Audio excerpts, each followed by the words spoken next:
Keir Starmer sacked him. And now Ollie Robbins is talking.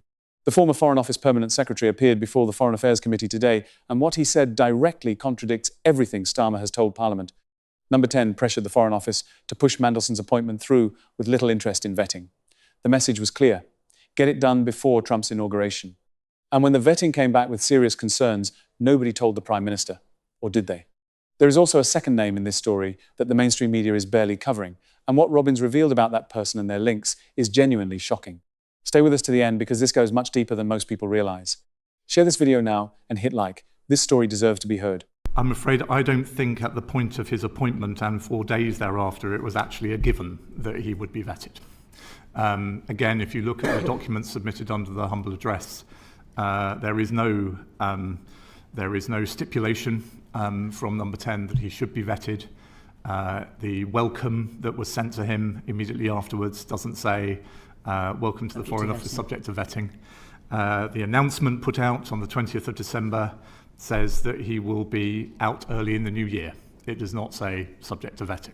The contract does, though. The contract of employment. The contract issued to him after he was vetted says that he must maintain his clearance. So did mine. Said publicly in the last few days, this is unusual because most people appointed to ambassadorial roles already hold clearance. Yep.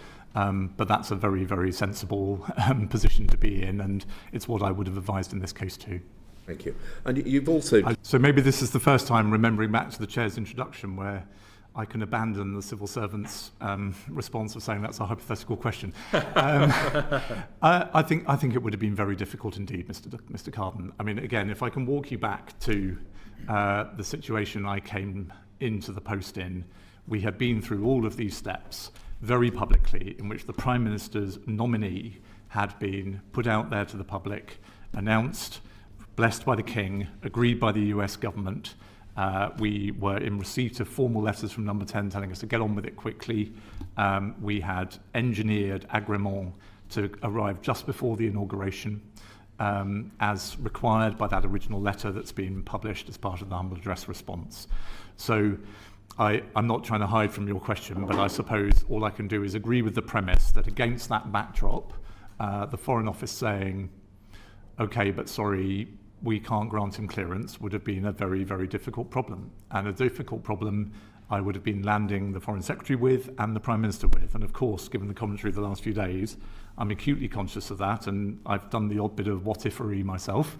But I suppose, just in case this is the thrust of your question, that was not what was on my mind as we took this decision.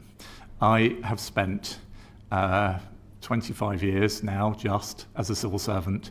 About half of that period, I've been in jobs that have an acute bearing on national security. I live and breathe this stuff, possibly to a fault, Mr. Carden, and I believe passionately that it's one of the jobs of the civil service, creatively, flexibly, to support discussions initiated by number 10 with me about potentially finding a head of mission opportunity for Matthew Doyle, who was then the Prime Minister's Director of Communications.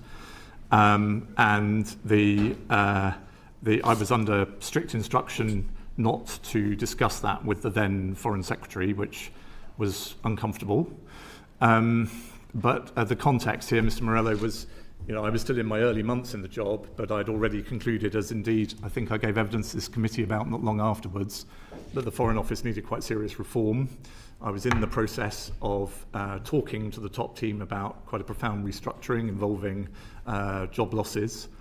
And I found it very hard to think how I would explain to the office what the credentials of Matthew were to be in an important head of mission role when I was in danger of making very senior, very experienced diplomats leave the office. So, I mean, after a couple of, I did my duty, I looked at the forward look of available jobs, I shared with number 10 what some of those might be. It was, to be honest, hard to find something that I thought might be suitable, but I also felt quite uncomfortable about it, and I kept giving advice that I thought this would be very hard for the office and was hard for me personally to defend. So Your question, obviously, given what we're talking about today, is about the interaction with vetting. That didn't arise because Matthew was already in post. I regret that this process was not done before announcement. I regret that the due diligence process, which threw up, as I understand it, serious reputational risks, didn't colour the Prime Minister's judgment in making the appointment. There's quite a lot about this situation over the last year and a half I regret.